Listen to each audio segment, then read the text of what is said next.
ஆண்டாள் நாச்சியார் அருளிச் செய்த திருப்பாவை 22ஆம் நாள் பாசுரம். அங்கண்மா ஞாலத்தரசர் அபிமான பங்கமாய் வந்து நின் பள்ளிக் கட்டிற்கீழே சங்கமிருப்பார் போல் வந்து தலை பெய்தோம். கிங்கிணி வாய்ச்செய்த தாமரைப் பூப்போலே செங்கண் சிரிக சிறிதே எம்மேல் விழியாவோ.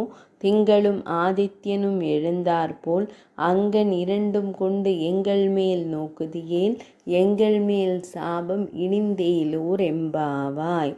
பொருள்: கண்ணா, எங்களை விட உயர்ந்த வீரர்கள் இருக்கிறார்களா என தங்களை பற்றி பெருமையடித்து கொண்டவர்களும் இந்த பரந்த பூமியை ஆட்சி செய்தவர்களுமான அரசர்கள் மிகுந்த பணிவுடன் உன் பள்ளி கொண்டுள்ள கட்டிலை சுற்றிலும் சத்சங்கத்திற்கு வந்த பக்தர்கள் போல் காத்து நிற்கிறார்கள். அவர்களைப் போலே நாங்களும் உன் அருகில் நிற்கிறோம். எங்கள் மீது கிண்கிணி என்று ஒலிக்கும் திருமணியின் வாய் போலவும் தாமரை பூ மெதுவாக மலர்வது போலவும் உன் சிவந்த தாமரை கண்களை சிறுக சிறுக திறந்து விழிக்க மாட்டாயா?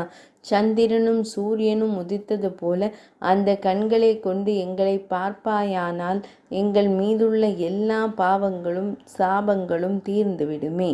விளக்கம்: இறைவனின் கடைக்கண் பார்வை பட்டால் போதும் சாபங்கள் கருகி போகும். எப்படி அவனது பார்வையை நம்மீது திருப்புவது?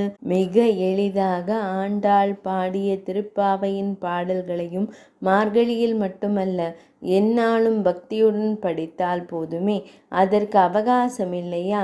அவள் கூறியிருக்கிறாளே, இந்த பாவையில் கோவிந்தா, விக்ரமா போன்ற எளிய பதங்களை அவற்றை கூறினாலே போதுமே, அவனது பார்வை பட்டுவிடும்.